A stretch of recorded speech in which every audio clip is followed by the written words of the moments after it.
أعوذ بالله من الشيطان الرجيم. بسم الله الرحمن الرحيم. الحمد لله الذي أنزل على عبده الكتاب ولم يجعل له عوجا قيما لينذر بأسا شديدا من لدنه ويبشر المؤمنين الذين يعملون الصالحات أن لهم أجرا حسنا ماكثين فيه أبدا وينذر الذين قالوا اتخذ الله ولدا ما لهم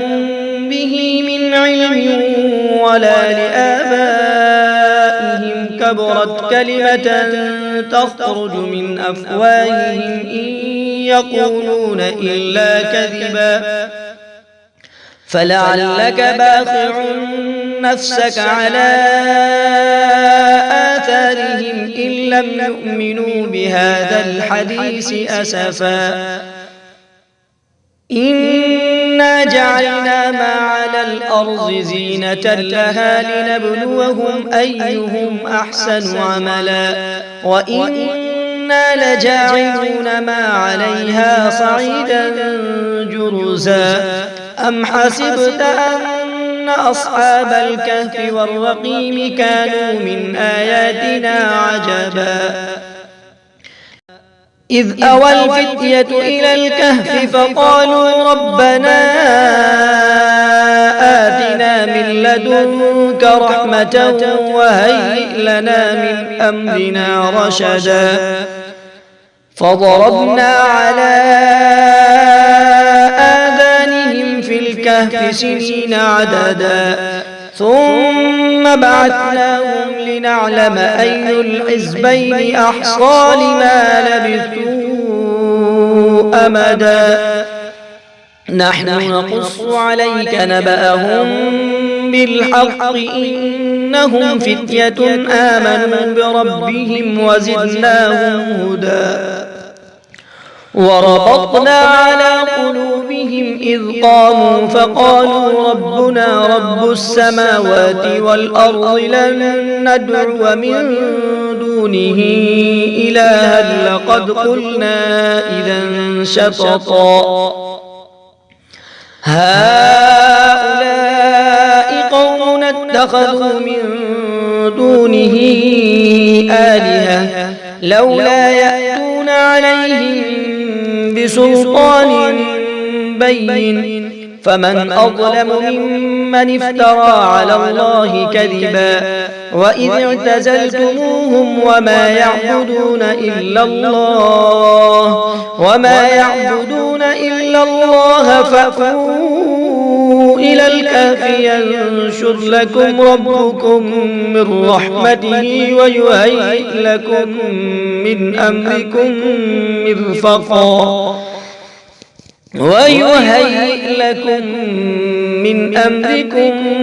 مرفقا وترى الشمس إذا طلعت تزاور عن كهفهم ذات اليمين وإذا غربت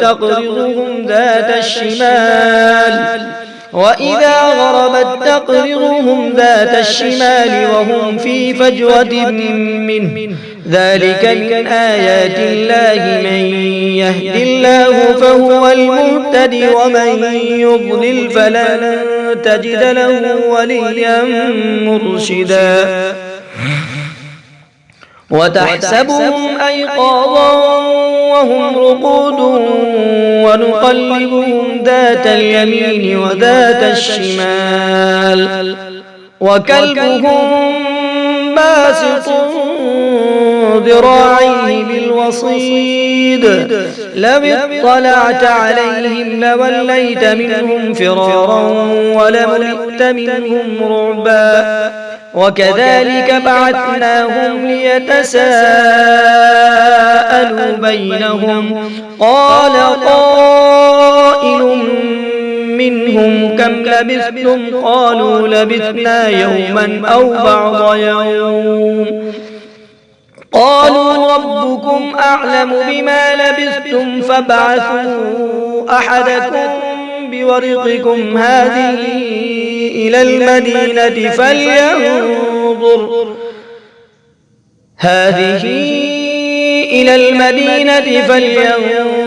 أيها أزكى طعاما فليأتكم برزق منه وليتلطف ولا يشعرن بكم أحدا إنهم إن يظهروا عليكم يرجموكم أو يعيدوكم في ملتهم ولن تفلحوا إذا أبدا وكذلك أعثرنا عليهم ليعلموا أن وعد الله حق وأن الساعة لا ريب فيها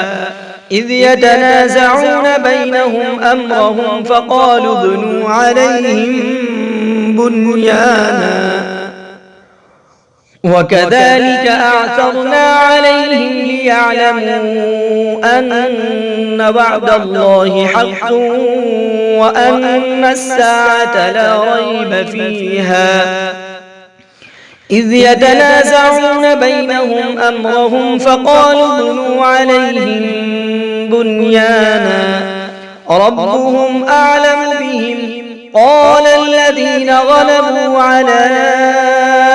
أمرهم لنتخذن عليهم مسجدا سيقولون ثلاثة رابعهم كلبهم ويقولون خمسة سادسهم كلبهم رجما بالغيب ويقولون سبعة وثامنهم كلبهم قل ربي أعلم بعدتهم ما يعلمهم إلا قليل فلا تمار فيهم إلا مراء ظاهرا ولا تستفت فيهم منهم أحدا ولا تقولن لشيء إني فاعل ذلك غدا إلا أن يشاء الله واذكر ربك إذا نسيت وقل عسى أن يهديني ربي لأقرب من هذا رشدا ولبثوا في كهفهم 300 سنين وازدادوا 9 الله أعلم بما لبثوا له غيب السماوات والأرض أبصر به وأسمع ما لهم من دونه من ولي ولا يشرك في حكمه أحدا واتل ما أوحي إليك من كتاب ربك لا مبدل لكلماته ولن تجد من دونه ملتحدا واصبر نفسك مع الذين يدعون ربهم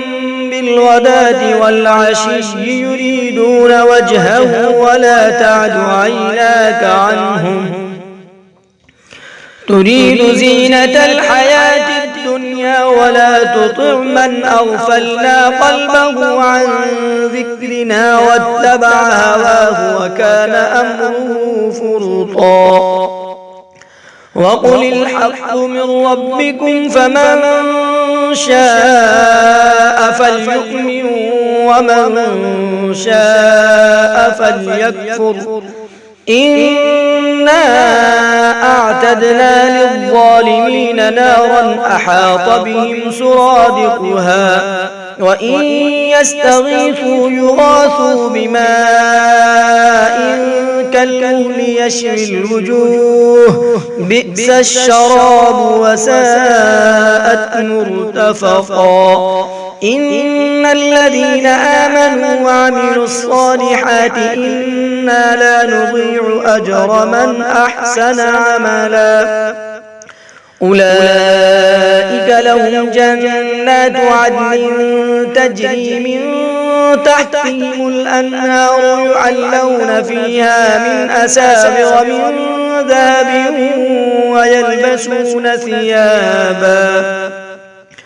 ويلبسون ثيابا خضرا من سندس واستبرق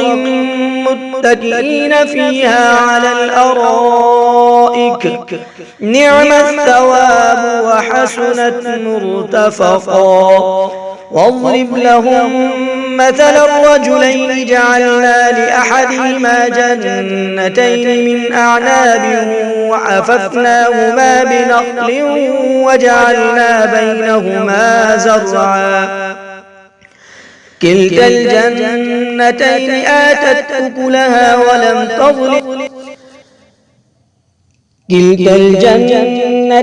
آتت أكلها ولم تظلم منه شيئا وفجرنا خلالهما نهرا وكان له ثمر فقال لصاحبه وهو يحاوره أنا أكثر منك مالا وأعز نفرا ودخل جنته وهو ظالم لنفسه قال ما أظن أن تبيد هذه أبدا وما أظن الساعة قائمة ولئن رددت إلى ربي لأجدن خيرا منها منقلبا قال له صاحبه وهو يحاوره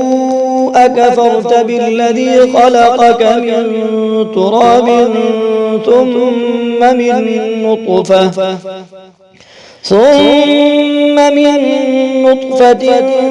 ثم سواك رجلا لكن هو الله ربي ولا أشرك بربي أحدا ولولا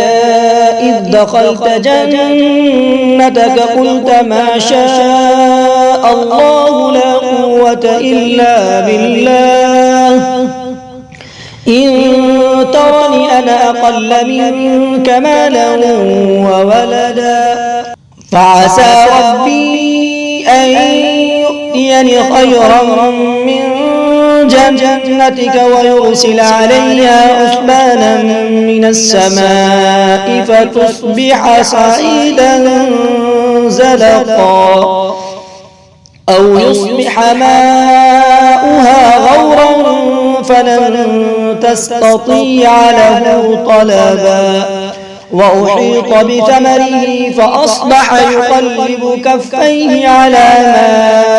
أنفق فيها وهي خاوية على عروشها ويقول يا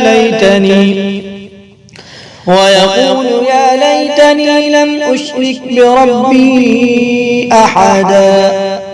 ولم تكن له فئة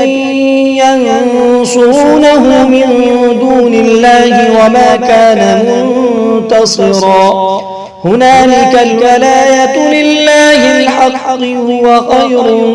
ثوابا وخير عقبا واضرب لهم مثل الحياة الدنيا كماء إن أنزلناه من السماء فاختلط به نبات الأرض فأصبح هشيما تذروه الرياح وكان الله على كل شيء مقتدرا المال والبنون زينة الحياة الدنيا والباقيات الصالحات خير عند ربك ثوابا وخير أملا ويوم نسير الجبال وترى الأرض بارزة وحشرناهم فلم نغادر منهم أحدا وعرضوا على ربك صفا لقد جئتمونا كما خلقناكم أول مرة بل زعمتم أن لن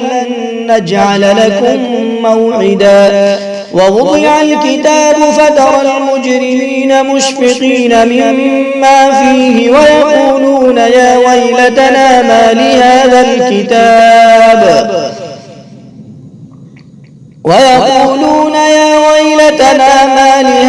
الكتاب لا يغادر صغيرة ولا كبيرة إلا أحصاها ووجدوا ما عملوا حاضرا ولا يظلم ربك أحدا وإذ قلنا للملائكة اسجدوا لآدم فسجدوا إلا إبليس كان من الجن ففسق عن أمر ربه أفتتخذونه وذريته أولياء من دوني وهم لكم عدو بئس للظالمين بدلا ما أشهدتهم خلق السماوات والأرض ولا خلق أنفسهم وما كنت متخذ المضلين عضدا ويوم يقول نادوا شركائي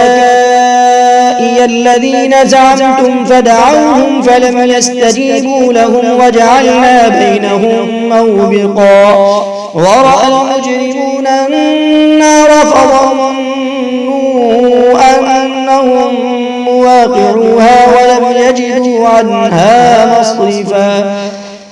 ولقد صرفنا في هذا القرآن للناس من كل مثل وكان الإنسان أكثر شيء جدلا وما منع الناس أن يؤمنوا إذ جاءهم الهدى ويستغفروا ربهم إلا أن تأتيهم سنة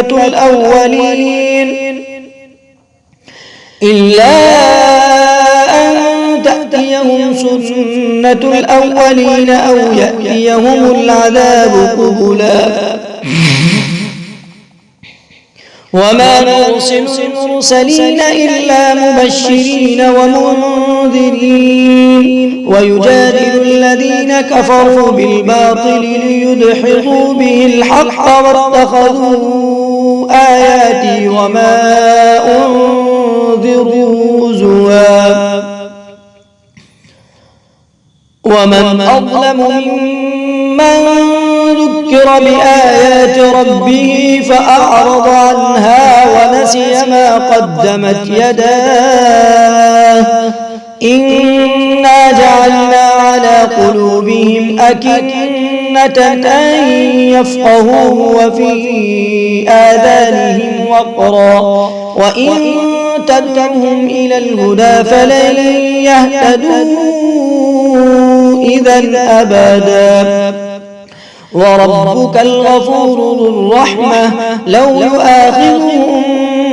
بما كسبوا لعجل لهم العذاب بل لهم موعد لن يجدوا من دونه موئلا وتلك القرى أهلكناهم لما ظلموا وجعلنا لمهلكهم موعدا وإذ قال موسى لفتاه لا أبرح حتى أبلغ مجمع البحرين أو أمضي حقبا فلما بلغا مجمع بينهما نسيا حوتهما فاتخذ سبيله في البحر سربا فلما جاوزا قال لفتاه آتنا غداءنا لقد لقينا من سفرنا هذا نصبا قال أرأيت إذ أوينا إلى الصخرة فإني نسيت الحوت وما أنسانيه إلا الشيطان أن أذكره واتخذ سبيله في البحر عجبا قال ذلك ما كنا نبغي فارتدا على آثارهما قصصا فوجدا عبدا من عبادنا آتيناه رحمة من عندنا وعلمناه من لدنا علما قال له موسى هل أتبعك على أن تعلمني مما علمت رشدا قال إنك لن تستطيع معي صبرا وكيف تصبر على ما لم تحط به خبرا قال ستجدني إن شاء الله صابرا ولا أعصي لك أمرا قال فإن اتبعتني فلا تسألني عن شيء حتى أحدث لك منه ذكرا فانطلقا حتى إذا ركبا في السفينة خرقها قال أخرقتها لتغرق أهلها لقد جئت شيئا إمرا قال ألم أقل إنك لن تستطيع معي صبرا قال لا تؤاخذني بما نسيت ولا ترهقني من أمري يسرا فانطلقا حتى إذا لقيا غلاما فقتله قال أقتلت نفسا زكية بغير نفس لقد جئت شيئا نكرا قال ألم أقل لك إنك لن تستطيع معي صبرا قال إن سألتك عن شيء بعدها فلا تصاحبني قد بلغت من لدني عذرا فانطلقا حتى إذا أتيا أهل قرية استطعما أهلها فأبوا أن يضيفوهما فوجدا فيها جدارا يريد أن ينقض فأقامه قال لو شئت لاتخذت عليه أجرا قال هذا فراق بيني وبينك سأنبئك بتأويل ما لم تستطع عليه صبرا قال هذا فراق بيني وبينك سأنبئك بتأويل ما لم تستطع عليه صبرا أما السفينة فكانت لمساكين يعملون في البحر فأردت أن أعيبها وكان وراءهم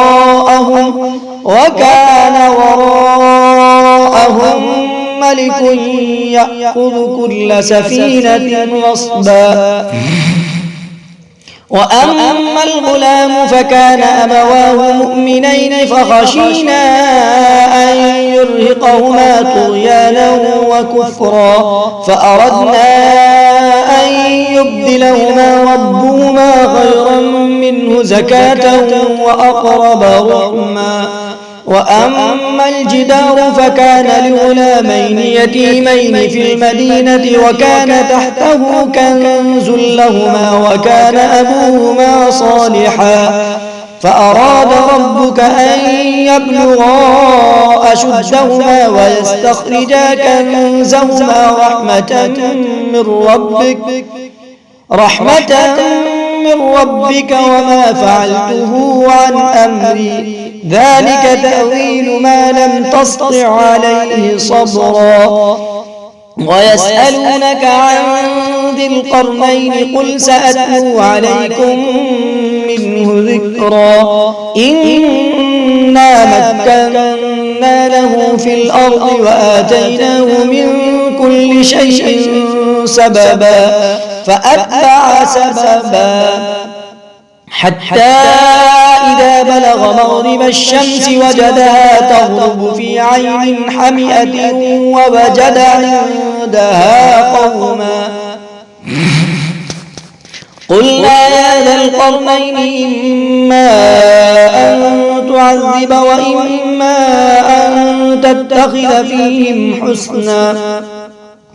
قال أما من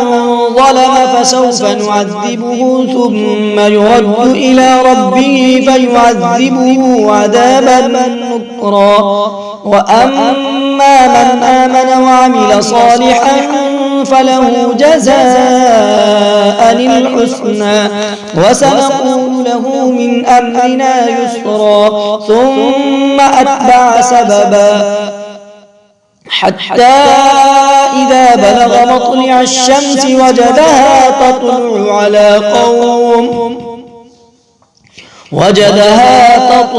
على قوم لم نجعل لهم من دونها سترا. كذلك وقد أحطنا بما لديه خبرا. ثم أتبع سببا حتى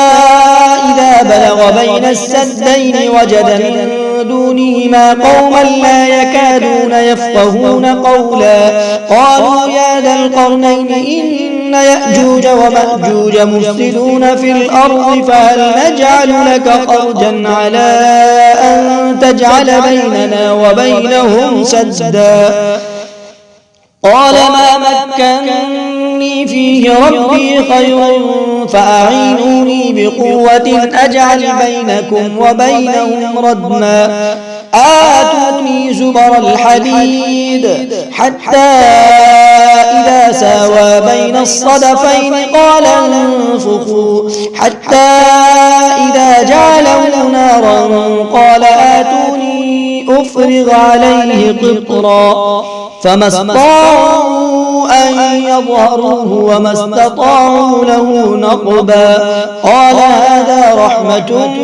من ربي فإذا جاء وعد ربي جعله دكاء وكان وعد ربي حقا. وتركنا بعضهم يومئذ يموج في بعض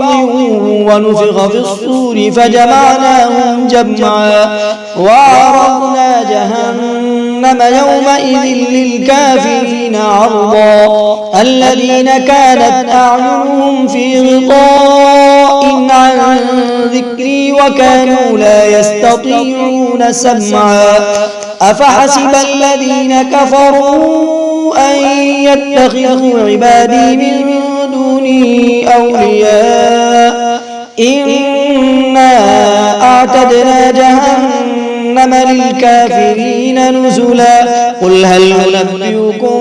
بالأخسرين أعمالا الذين ضل سعيهم في الحياة الدنيا وهم يحسبون أنهم يحسنون صنعا. أولئك الذين كفروا بآيات ربهم ولقائه فحبطت أعمالهم فلا نقيم لهم يوم القيامة وزنا.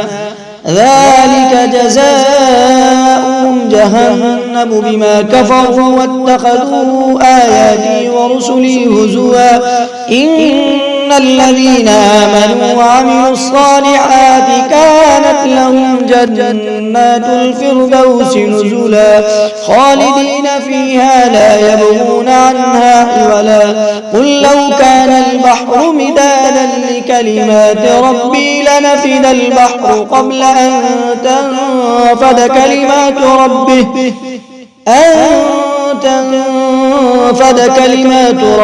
ولو جئنا بمثله مددا.